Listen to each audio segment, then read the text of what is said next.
Hello, everybody. I'm William Cooper. And I'm Ann Houston. Don't go away, folks. Got a good show for you tonight. But before we get into what we've got to do, somebody called me the other day and said that the Freemasons never recruit. Well, that's not true. They're recruiting all over the country as we speak, and I'm holding in my hand a newspaper ad published by the Right Worshipful Grand Lodge of Free and Accepted Masons of Pennsylvania. Advertising. Friend to friend, from centuries past through centuries to come.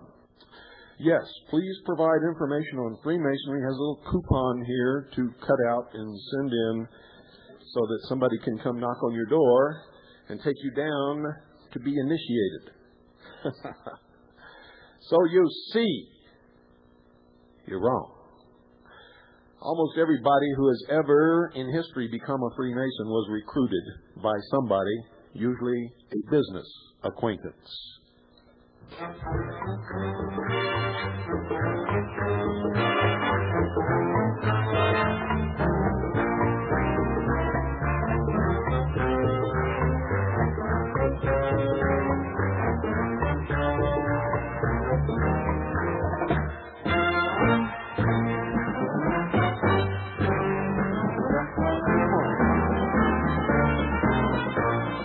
Get away from the microphone. I want to do the show. No, you can't do the show. I got to tell them about drinking water. Well, everybody knows about drinking water. Yeah, but they don't know about all the good things that, you know. And please, just go sit down. Thank you. Well, you're going to work with me. That's okay. You tell me all about it later. Just go sit down. Thank you very much.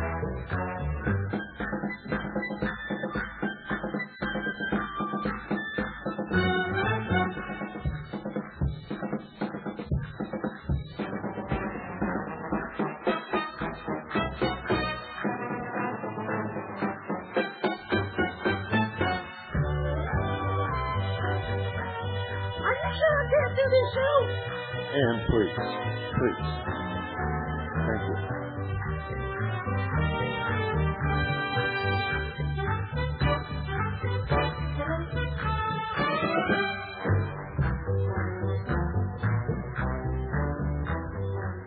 Boy, what I got to go through here.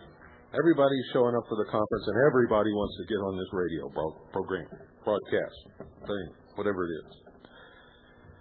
But not tonight. That's for next week. Let me, and I will let Ann on the show. She's been after me all day long. I couldn't believe it. I mean, even when I'm trying to eat 16 plates of ribs down at Katie's Country Kitchen, there's Ann with a rib in her mouth telling me about the benefits of drinking water. And she had this little bottle she kept wanting me to do something with.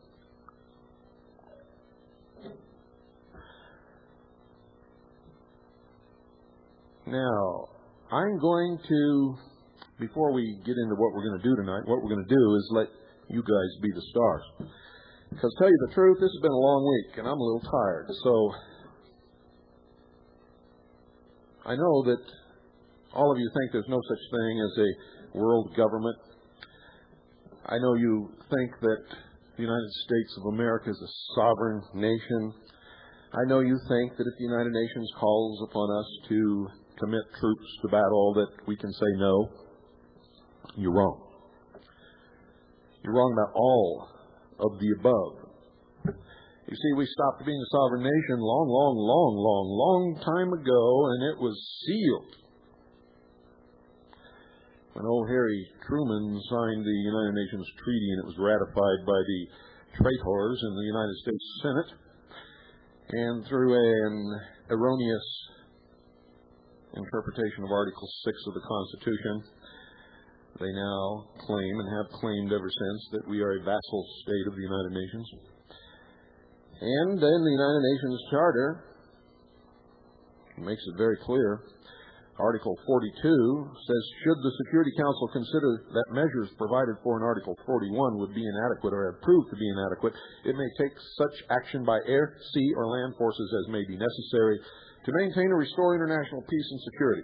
Such action may include demonstrations, blockade, and other operations by air, sea, or land forces of members of the United Nations.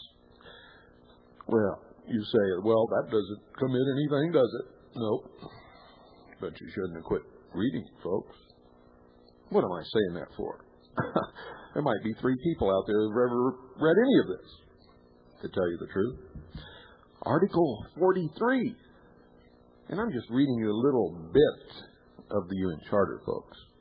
By no means am I going to get into this thing in any depth tonight. I just want to reach up beside, your ear and give you a little tap there. Tap you just hard enough so that you know somebody was there. It says, all members of the United Nations, in order to contribute to the maintenance of international peace and security, undertake to make available to the Security Council, on its call and in accordance with a special agreement or agreements, armed forces, assistance, and facilities, including rites of passage, necessary for the purpose of maintaining international peace and security. Such agreement or agreements shall govern the numbers and types of forces, their degree of readiness, and general location and the nature of the facilities and assistance to be provided. The agreement or agreements shall be negotiated as soon as possible on the initiative of the Security Council. They should be concluded between the Security Council and members, or between the Security Council and groups of members, and shall be subject to ratification by the signatory states in accordance with their respective constitutional processes. Now, you have to remember this was written, folks, back in 1945. And all of those agreements are done deals years ago, 50 to be exact. Article 44 says, when the Security Council has decided to use force, it shall, before calling upon a member not represented on it to provide armed forces in fulfillment of the obligations assumed under Article 43, invite that member, if the member so desires, to participate in the decisions of the Security Council concerning the employment of contingents of that member's armed forces. It's nice of them to invite somebody that they're fixing to send their armies off to die somewhere, isn't it? Article 45 says, in order to enable the United Nations to take urgent military measures, members shall hold immediately available national Air Force contingents for combined international enforcement action. The strength and degree of readiness of these contingents and plans for their combined action shall be determined within the limits laid down in the special agreement, or agreements referred to in Article 43, by the Security Council with the assistance of the Military Staff Committee. Now, all of this is shared with all the other member nations of the United Nations. So why do you think that most of these agreements are top secret? Since all of the other nations are privy to them, it certainly isn't to keep the other nations from knowing about it, is it? Not on your life. It's to keep the American people from knowing about it, folks, because if you knew the truth about all of this stuff, you'd know that the United States was history a long time ago.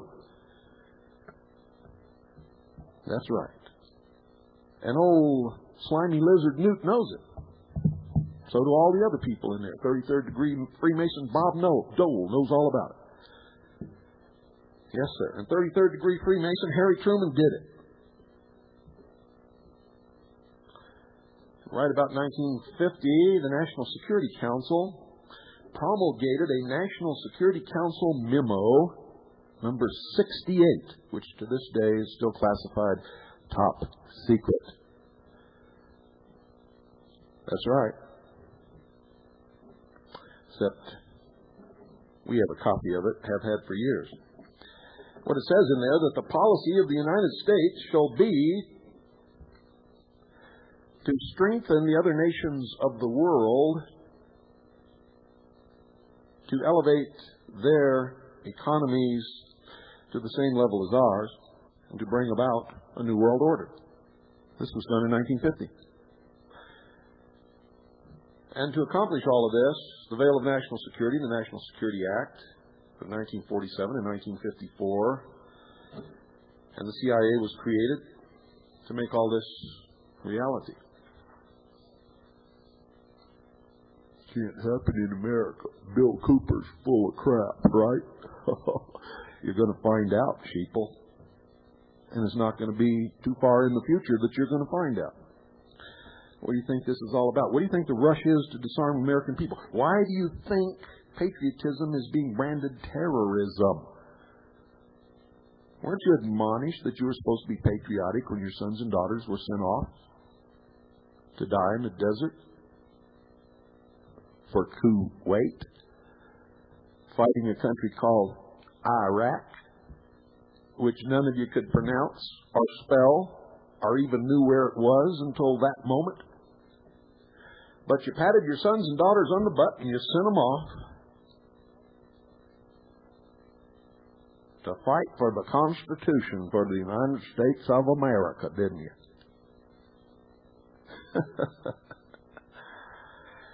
Yep, and now patriots in this country are standing up to fight for liberty and really preserve and protect the Constitution, protect and defend the Constitution for the United States of America against all enemies, foreign and domestic. And now y'all are saying that those guys are terrorists, goons, threats to society. Right? You little old intelligent things, you. A nation, our world of people who will not use their intelligence are no better than animals who do not have intelligence, and such people are beasts of burden and stakes on the table by choice and consent. And yes, I'm looking right through this microphone, yes, right at you, and I'm talking directly in your ear. Because you are responsible, each and every one of you out there listening.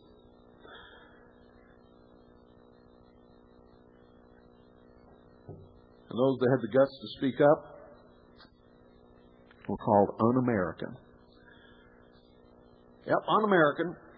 Got to support those boys over there dying in the desert for the Constitution of the United States of America.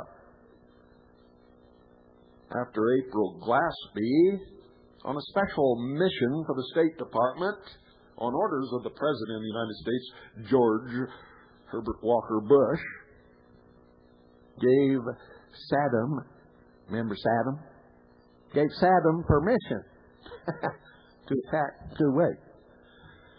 And our CIA and the National Reconnaissance Office, who have the best spy satellites in the world and that can monitor the swishes on the tail of a donkey from outer space, didn't see the whole army of Iraq going into Kuwait.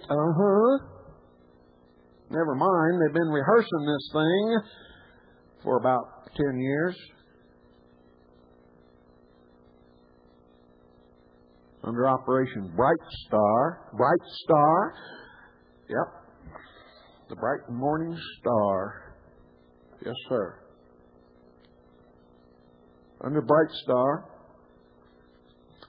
They even published a book published by Arco Press entitled United States Rapid Deployment Forces, which outlined the entire Gulf War and even named the country that would be attacked by its neighbor.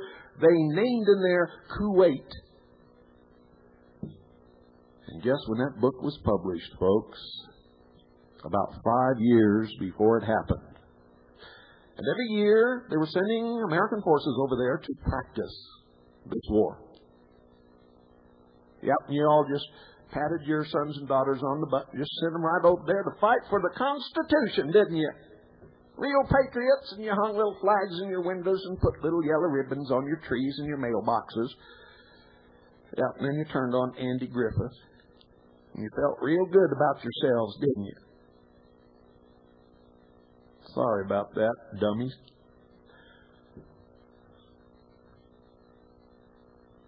And you know what? When they send our boys and our women over there to Bosnia, you're going to do the same thing. Because by and large, you never learn from history.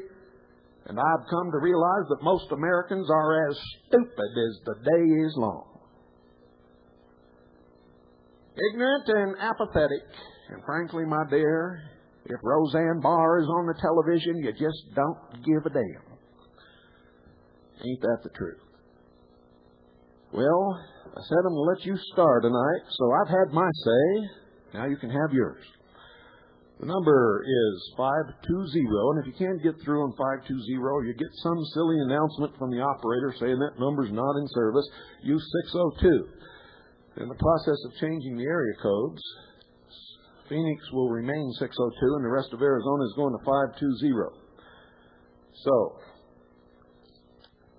if you're having trouble getting through on 520, dial 602. It's 520-337-2922. 520-337-2922.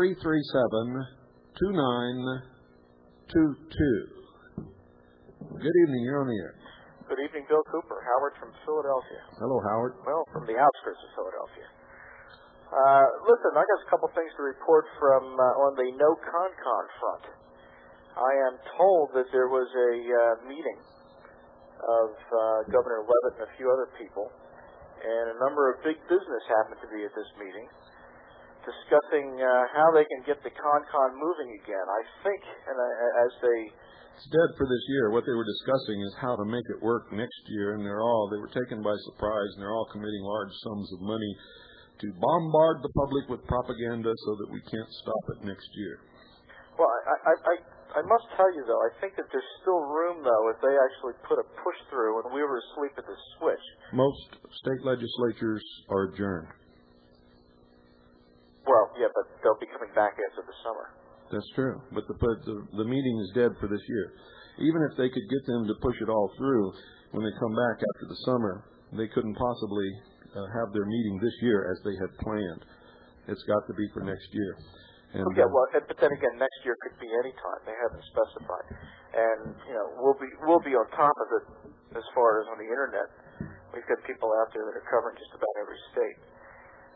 There's a question I want to bring up, and I don't know what Arizona's laws are, but this is a question that came up today as far as firearm laws. Pennsylvania's got probably the strongest constitutional amendment to the state constitution, I think, of any state in the Union, where it says, and I'll quote, "The right of citizens to bear arms in defense of themselves and the state shall not be questioned." And the thought came to me today, and I'm just starting to ask questions. The fact that I have a carry permit means somebody questioned that right. The fact that they don't give that right to, or that they don't observe that right to people who live in the city limits of Philadelphia means that they have questioned that right. Why are we allowing our legislators, and this I guess is a rhetorical question, why are we allowing the legislatures to do this? And when did they do it? When did they start questioning these rights? Especially in states like Pennsylvania, where it has been so strong, and the language has been so strong. I've been screaming and yelling about the two amendments, one to give federal police powers at the state level, and the other that changes our article, our search and seizure article, could mirror that of the federal Constitution.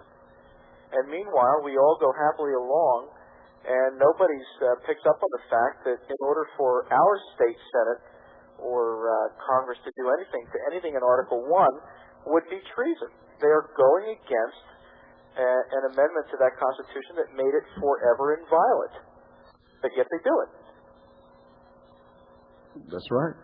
Well, I guess there's no real answer to that. But well, there is an answer, but it belongs with the people in your state. In the state of Arizona, it's not an amendment. It's a part of our Constitution, and the state is forbidden to prohibit us from carrying arms. But however, I know that, I don't know if they've passed a concealed carry, but as far as carrying in the open, I know that Arizona has always been an open carry state. We also have concealed carry. Okay. All you have to do is take a little class, and you got it. But if your constitutional amendment in Arizona It's not an amendment. It's our Constitution. Okay. Well, okay, then I am misspeaking, because when I say an amendment, Article 1, Section 21 of our Constitution expressly says that it shall not be questioned. To me, that means if I walk down with a gun around my neck on a neck chain, no one should stop me and ask me why I have that. That's correct. And if they do, then they're violating your Constitution. Well, and the thing is that we let them do that every day. And the fact that I went out and got a carry permit just, I guess, is one more nail in the coffin for me saying that, okay, you got me. You gave up your rights when you got the permit. Well, listen, I gave up my rights when I signed that first tax return, but that's a whole other speech. I just want people to be aware out there. And I know, you're letting off steam. That's what you're really doing, because all of this is rhetorical. Because we lost our Constitution a long, long time ago. We are not a sovereign nation anymore. The states are not sovereign anymore. Most of the state constitutions have had the boundaries of the state removed. You have no rights. Well, let me make one comment on the word sovereign. You know, there's a movement called sovereign state citizenship, and I know that's one of the planks of the Constitution Party. And I have studied it, and I've looked at the laws, and I believe it to be valid. The only thing is that, you know, the fact that I declare myself sovereign and everything hits the fan, and they walk up to me with a gun and they say, well, where are your firearms? And I say, well, I'm a sovereign citizen. And they say, well, we don't give a damn. And they come in and they take them anyway by force. You know, that's right. I've said it before. That's why all these 10th Amendment resolutions don't mean a hill of beans. If the government doesn't obey the 10th Amendment now, what makes you think they're going to obey it just because you pass a resolution that has no teeth and no active clause in the law? But anyway, we could talk about this all night. Let's give somebody else a chance to get in here and have a good night. Say what's on their mind. Thank you for calling. You're welcome. 520-337-2922. They can do whatever we let them do, and sometime in the history of this country, Americans decided to do nothing, and that's the truth. Good evening. You're on the air. Oh, good evening, Bill. This is Tom from Indiana. Say, I've got a couple of questions for you. One on the tearing down of the building in Oklahoma, the raising of that. I was reading your article in Veritas, and it was talking about when the militia can be called forth. And it would seem to me, and I could be wrong, but I want your input on this, was the situation where the building was being raised and they've got the destruction of evidence and whatnot, would that be a situation where the militia could have or should have intervened to prevent that building from being raised? No. Why not? Well, if the governor of the state had called upon the militia to do that, and if the property were state property, then the militia could legally and lawfully prevent the federal government from destroying the property. But since the property belonged to the federal government, the militia of the state has no authority nor jurisdiction, nor does the state governor. So it had to do with over that property. So if it was a state building, then it would have been a different story, maybe. Yes. Okay. The other thing I wanted to ask you was regarding Ted Gunderson. Were you aware of that he had allegedly been given some kind of a restraining order preventing him from talking any more about this bomb? Total baloney. That's not true, huh? Total baloney. Has he made any attempt to contact you? Yes, we talked, and what he is proposing is total baloney. Okay. I've said it before. I've talked to many explosives experts. It flies in the face of common sense, even. Well, I agree with the blast radius analysis that you described on your radio program. Makes a lot of sense. There's no way that one single bomb could have done that, and it also doesn't make sense that a pineapple-sized device could he Yeah. had enough explosive to do that kind of thing. Well, it couldn't. You could take the highest explosive that exists in the world, and unless it's a pineapple-sized atomic bomb, All right. no way. Okay. Well, there was that. By the way, it started out as a pineapple-sized bomb. Now it's up to the size of an acetylene tank. Oh, I didn't know they changed Story's changing. the size. Well, Also, let me tell you something. Nobody knows what was exploded in Oklahoma City. Not me, not General Parton, not Ted Gunderson, not anybody except the people who did it. right. So, and also, people who participate actively in top secret, compartmentalized projects do not come out and leak information because it's so simple to track where that leak came from, and the next thing they know, they're in jail or in a court of law being tried for treason, or at the very least that could happen to them, and it would happen, they would lose their job and their security clearance forever. You're referring to the alleged leak that gave Ted Gunderson his information. That's right. Right. Well, that's what I thought, and I was just curious because I hadn't heard you comment on him. Now, understand, I'm not saying anything bad about Ted Gunderson. I respect Ted Gunderson. He's done an awful lot of good work. He's helped an awful lot of people. He has really been active in trying to reveal things and make things right. But in this instance, he's just flat wrong, in my opinion, and in the opinion of every single expert that I've talked to. Well, I agree. I've read stuff that Ted Gunderson has written about the satanic cults and the kidnapping of children, and that's why, in my mind, he had any credibility to begin with. And I heard you make the comment initially that you didn't know whether he was deliberately feeding misinformation or whether someone had lied to him. And well, we will never know, but based upon what he has done in the past, I don't think that he would do it deliberately. I really don't. Yeah, I tend to agree with you. All right, well, thanks, Bill, and we'll be looking for that next issue of Veritas here. You're welcome. Thanks. Thank you for calling. Bye-bye. By the way, folks, we've all been victims of disinformation. Remember, in the beginning, I believed that everything that I'd seen regarding extraterrestrials visiting this planet was real. I didn't believe that the government would lie to me. The government will lie to anybody, and it took me a while to figure that out. And it's very easy for us all to get trapped by these little things, and that's why we have to be so very, very careful. Good evening. You're on the air. Good evening, Bill. How are you? I'm tired, and I'm so full of ribs I can't hardly move, and I've been fighting the end away from this microphone for the last 30 minutes. Sounds good. I had two simple questions for you. The first question is, I'm here in Illinois. If I come to visit Arizona, can I carry a gun openly as a citizen of Illinois, or do you have to be an Arizona citizen? Nobody's ever asked me that before, but nobody runs around asking anybody what their citizenship is here. I've never seen anybody do it. Okay. I wear a pistol all the time, as do a lot of other people. Okay. I wear mine not because I'm trying to be a big shot or exercise my rights to wear a pistol, but I've had an awful lot of threats against my life, and I would be a fool not to have one within easy reach. You feel the need for it, and that's your own personal conviction. That's right. My second and last question is, I've read Title 10, 311, and 312 of the U.S. Code and agree with it. Now, you said check your state constitution.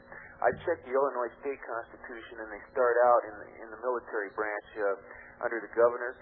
They say that there's two militias, the organized and unorganized, and then they list the unorganized militia as being, the agents, the males and everything, as they do in the Title 10. And then they list, then they go into the National Guard being the organized militia. But they don't, how it's run and all the rules. And the National Guard, no matter what they say in the law, the National Guard is not the militia, never can be. Oh no, I understand that, but they don't go. They go in and list the rules and regulations for the organized militia, but then they don't mention anything else in the Constitution about the unorganized militia. You have to go to your state laws, the statutes. That's where you find it all. This is in the revised criminal statutes of Illinois. You keep saying Constitution. Well, I meant the revised criminal statutes. I'm sorry. But anyway, they list the organized and unorganized militia, and they say the unorganized militia is the males, between a certain age, like they do in Title 10 of the U.S. Code.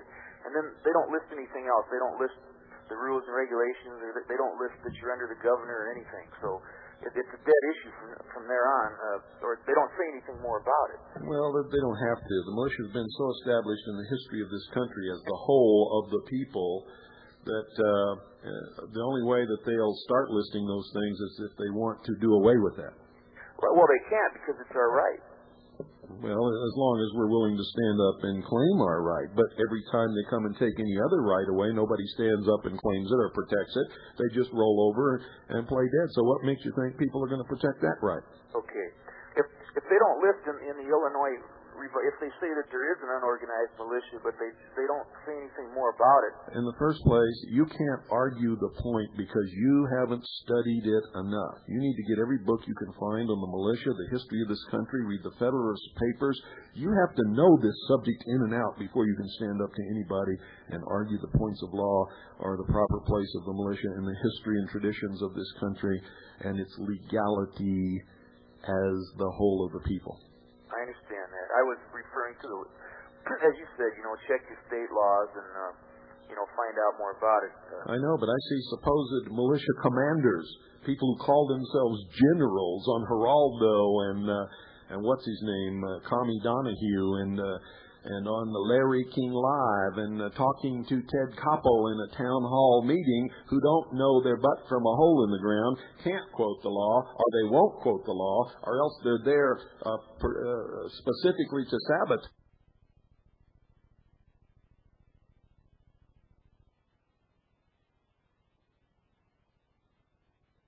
Not a militia member. I wouldn't even speak to the press. They don't deserve me. Well, they've discredited themselves. Anybody who allows themselves to be filmed by a TV camera today, or even be interviewed by any of these lying, puke-faced commie, they're not journalists at all.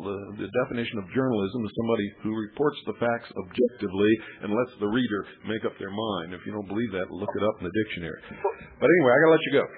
Okay, thank you. You're welcome.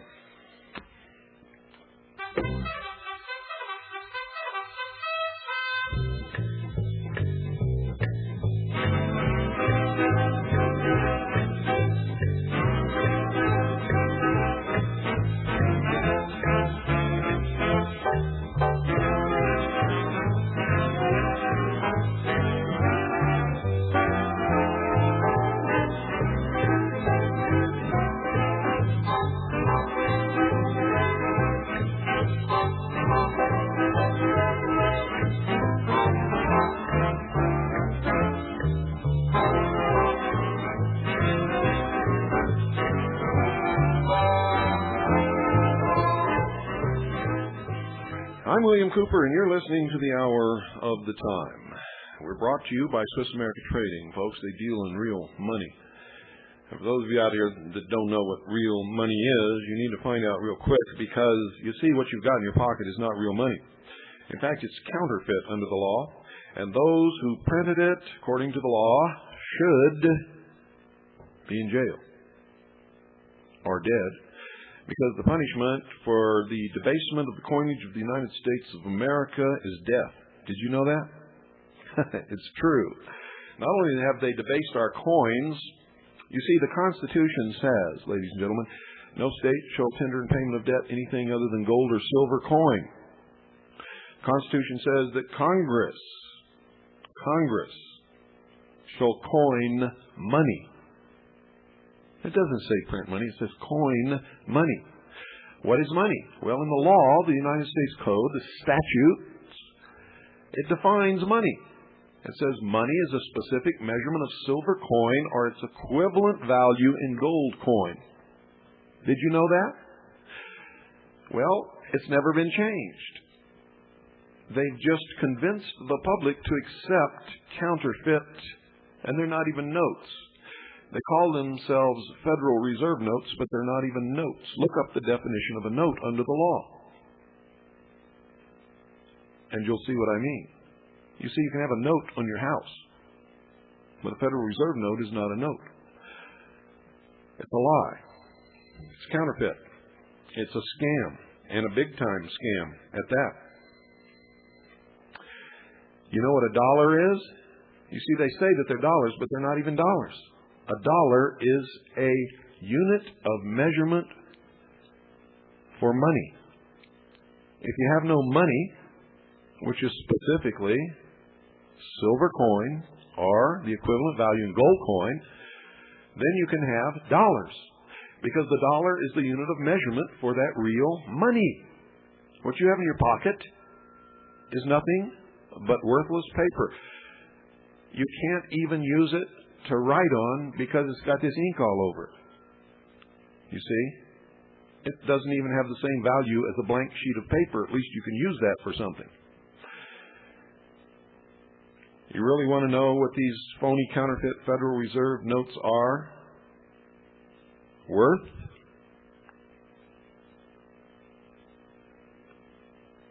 They are worth exactly what some fool is willing to give for it. Now, if you'd like to have some real money, because all this is going to come tumbling down, folks, I urge you to call Swiss America Trading at 1-800-289-2646. Americans have become ignorant and apathetic. You don't know the simplest things about this country or the law or money or anything else anymore. Now, of course, I'm not talking to all of you, because I know that many of you have been listening to this broadcast for a long time, and you have been thoroughly educated.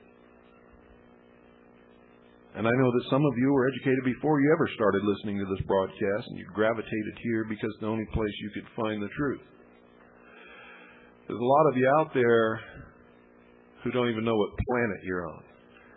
And you don't even know what's going on in your own hometown, in your city government, or even around the block from your house, much less the county, the state,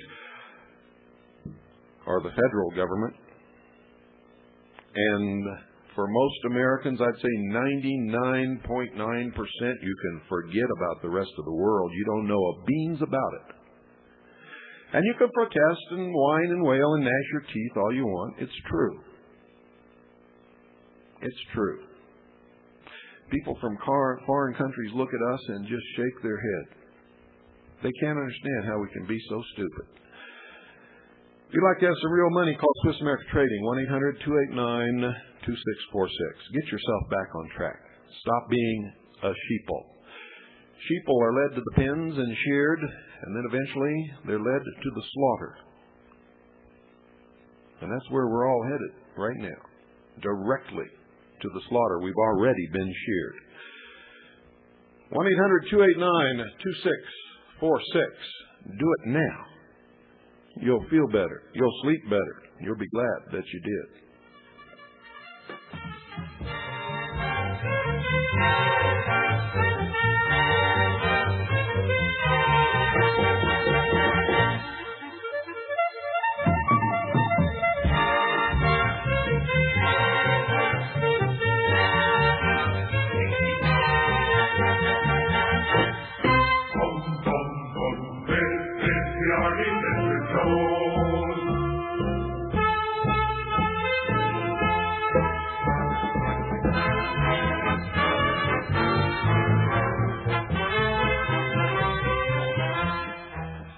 That was nice. I didn't even know that was on there. You know, I got a letter today from a woman who said, "Stop calling people names, Bill Cooper. You're losing credibility." Well, I'm not going to stop it, and I'm not losing credibility. Either what I'm telling you is the truth or it's not. If it's not, turn off your radio and go listen to somebody else, or go to bed, or don't listen to anybody, or do whatever you want to do. Keep being sheeple, get sheared, go to the slaughter, stand on your head, whatever you want to do. I just don't care anymore. Period. I'm going to do what I know is right. If I see a cow, I call it a cow. If I see a bird, I call it a bird.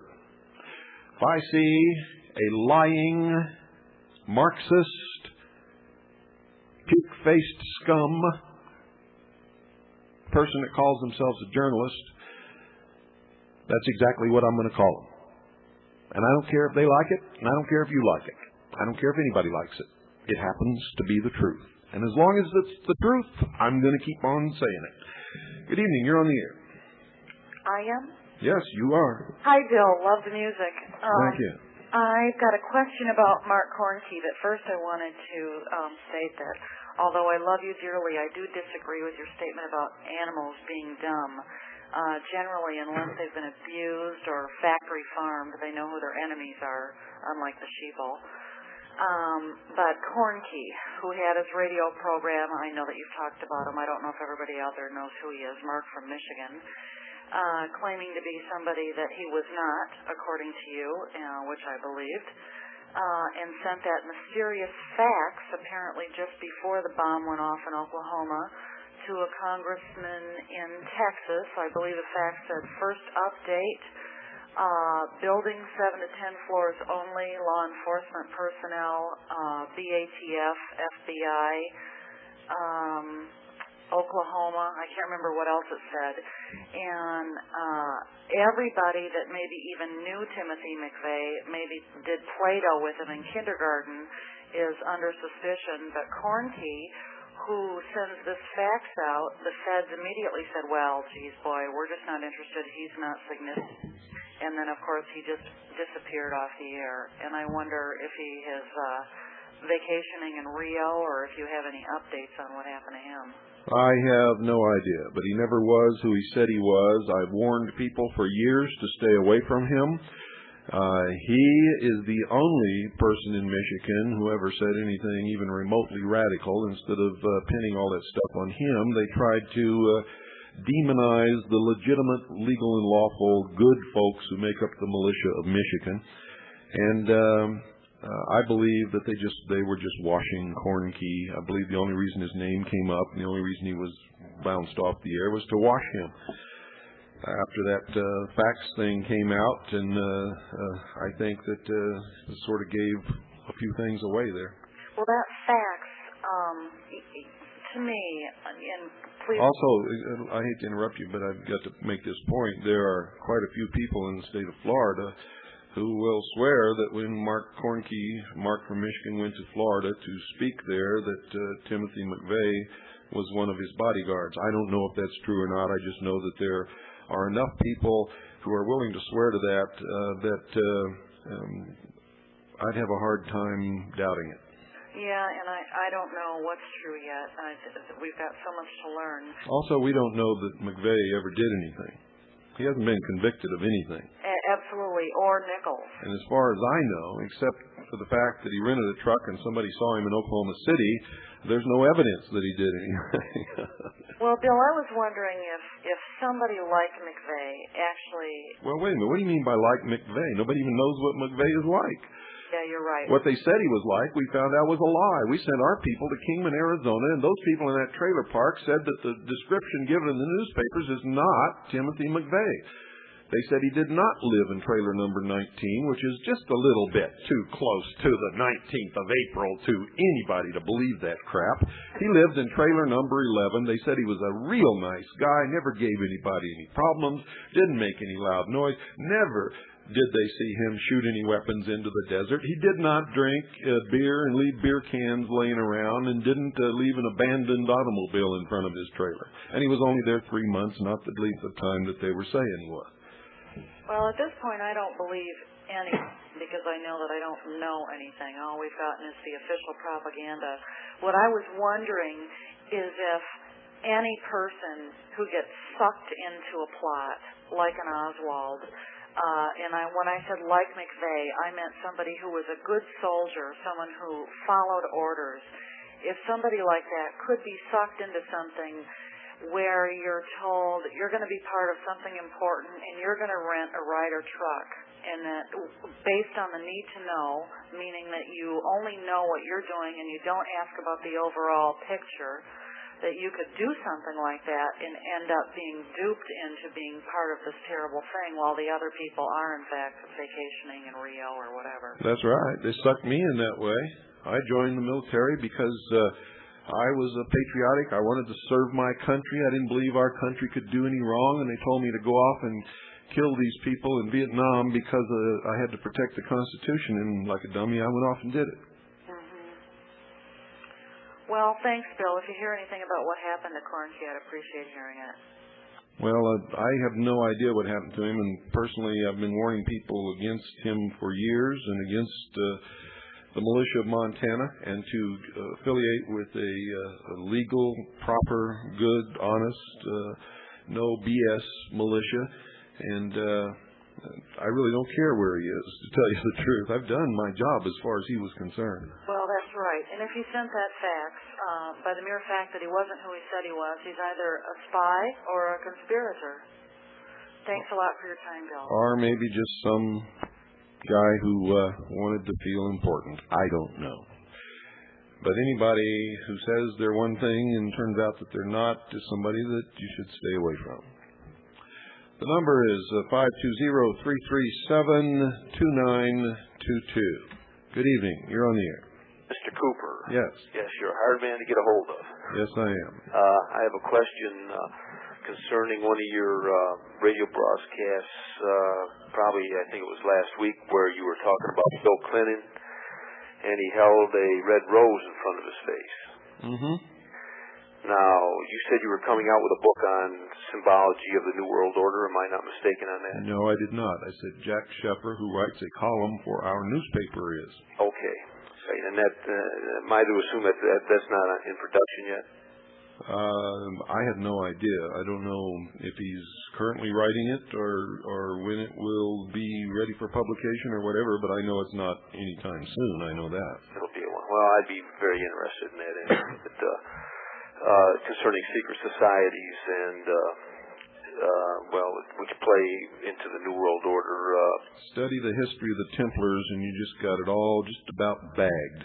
The Templars, the Order of St. John of Jerusalem, the Order of the Holy Sepulchre, and there's a few others, but they're all really one organization. The Pilgrims. Pardon? Would it go back way past the Templars? I mean, this New World idea is something that's ancient as far as I can see. Well, it is, but you're really not going to get the gist of it until you get into the Templars, because the farther back you go, the more veiled it is in symbolism, and the more fractured it is, and it took centuries for them to come together. But basically, it's communism. It is communism. The Templars lived under communism. Their whole tenets were communism. Their order was communism. Their rules were communism. Their share of the wealth was communism. They were communists, and they still are communists. And that's who's running this country right now, a bunch of stinking communists. Joseph McCarthy was 100% right. Yeah, well, that's why they persecuted him and put him to death. That's exactly right. Suppose the highest echelons of our government was crowded with communists. That's right. Well, I have another question. The red rose, what does it mean, other than secrecy? Well, that is one meaning, is secrecy. Another meaning for it is it's the symbol of the soul which reaches its maturity through suffering. The most famous or well-known depiction of the red rose is displayed upon a cross. Rosy Cross was the Rosicrucius. That's correct. Okay, well, what... And there are other symbols for it. Is the symbol of international socialism and much, much more. Okay, well, Clinton holding that up, what symbol was he trying to portray or signal that he was giving to, let's say, the secret societies, or that he was one of theirs? Or just identifying himself to those who know. Okay. All right. Well, I agree with that completely. You're doing a great job. I'll tell you, I just got into shortwave. I've been studying this for about 10 or 15 years, and you're right on the money. From what I found out, and you've expounded on what I believe, and I just can't thank you enough. You're doing a great job. Well, you're welcome. Thank you. We don't just expound around here. We document what we say. We've got enough documentation here. If we could find an honest judge in the country, we could hang Washington, D.C. A chance of that. Well, no, there isn't, because there's not a judge in the country who's got the guts, because the minute he started making a ruling on any of this, he'd end up dead the next morning. Well, I can believe that. What is your scenario for the future? To me, I foresee something, we're going to be in the same boat as like Chechnya and Bosnia. They're going to be coming in here and cleaning up and kicking butt. I don't see any way around this, to tell you the truth. Well, I always hold out hope that enough people will wake up that it'll scare them and they won't do anything, and we can, by sheer weight of numbers, turn everything around. And people won't have to get hurt, and that's what I've always tried to do. I think the biggest task is education, wake people up, get them back into thinking with their own minds instead of blindly following what they're told all their lives.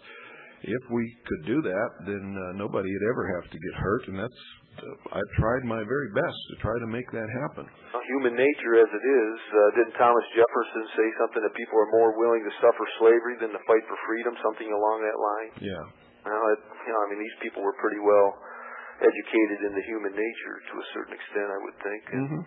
That's why they call this the Great Experiment. You see, before they could ever bring a world into being which controlled every person, they would have to justify it. So, knowing human nature, they gave the common man freedom, knowing full well that he would give it back. And when he gives it back, they can legitimately enslave him and say, listen, we gave it to you, you threw it away. You're not worthy. You cannot rule yourselves. He pretty much wrapped it up there. I have one more question. If somebody wanted to get a hold of you personally off the air and talk to you, would there be any way somebody could do that? Yeah, but I wouldn't try it for the next week because we have a lot of people here for this conference. I'm going to be busy as 40 horses pulling the world, and I just mean that figuratively. But after this next week, Annie has pretty much made me promise to take her on a little vacation, and then after that, you won't have any problems. I'll be here every day. Except for Monday and Tuesday when we're closed. Okay, before the show then, right?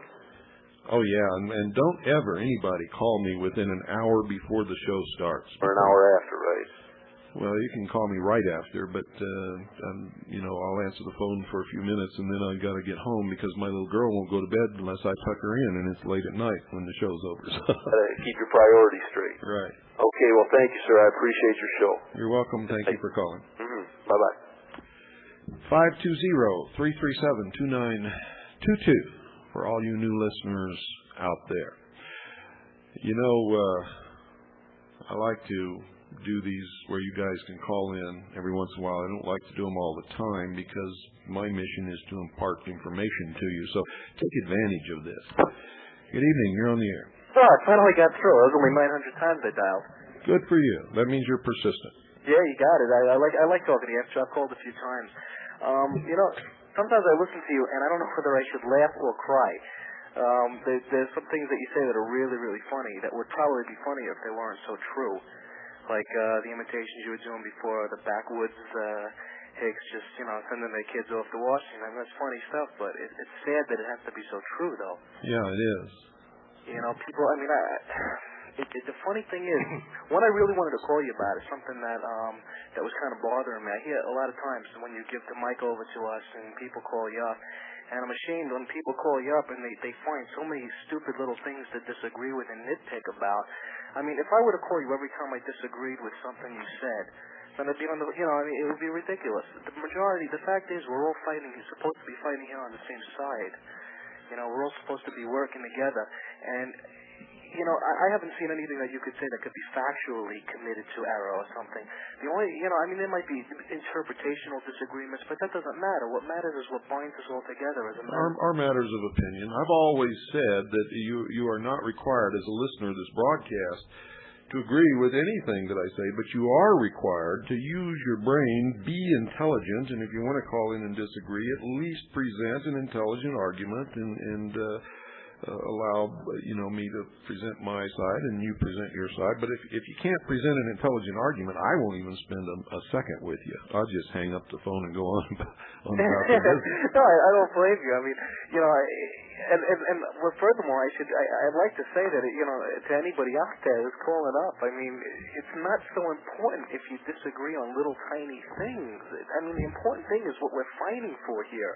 We're supposed to be working together to restore the Constitution, not play games of point and verse, or you're a Christian and I'm not a Christian, or I'm a Christian and I disagree with the way you are a Christian, or all that kind of garbage. It doesn't make any sense.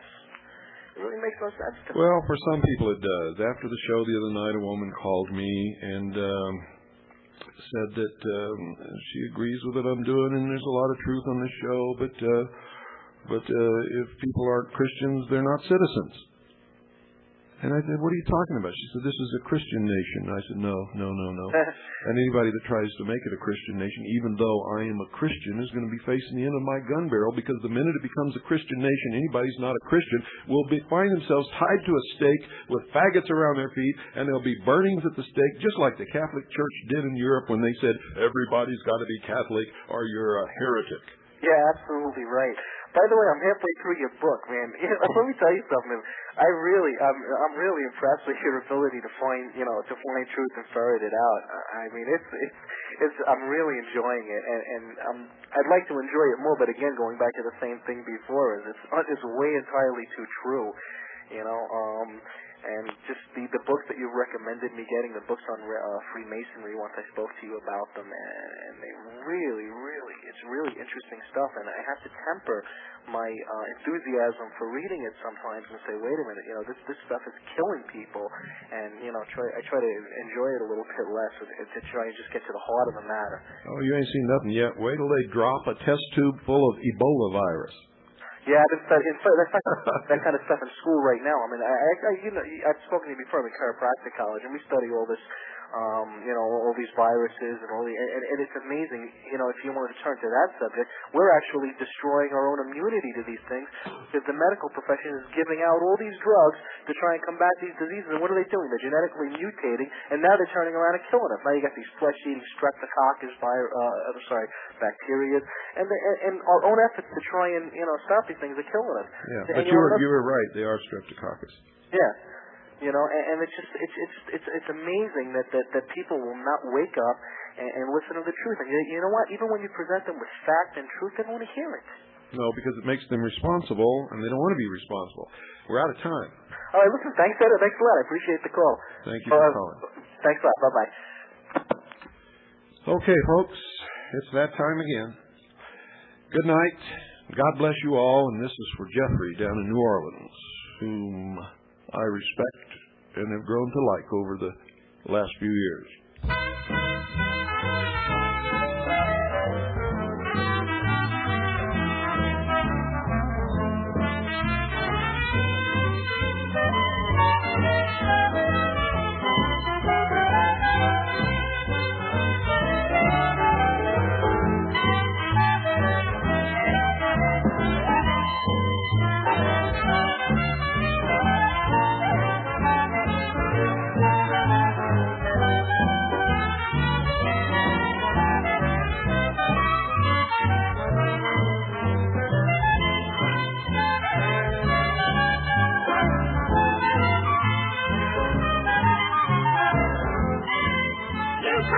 Bill, you promised me I could talk on that show.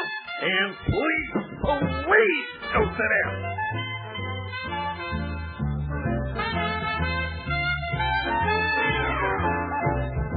I'm gonna get you, you sucker.